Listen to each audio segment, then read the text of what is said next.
Hi guys, welcome back to my YouTube channel. In this video, I'm going to show you how to change currency on booking.com app, right? It's very easy. We have to just download booking.com and I've already downloaded, so I will just open it.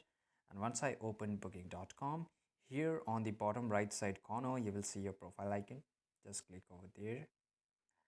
Once you click over here, if you just scroll a little bit down, you will see the option of settings. So just go to the settings.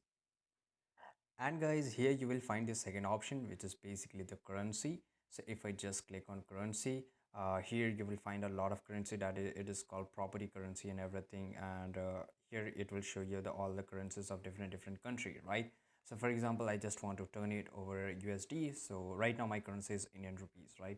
So I'll just type here USD and dollar and right. And you can see that currency has been changed, and I will just go back here and I will try to search something. For example, let's say I will just add a destination. Okay, let's say I will just take a flight, right? And just a round trip and where to.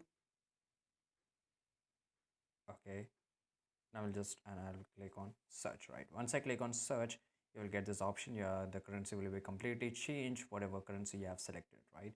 So this is it, guys. I hope you found this video very useful. If you did, subscribe.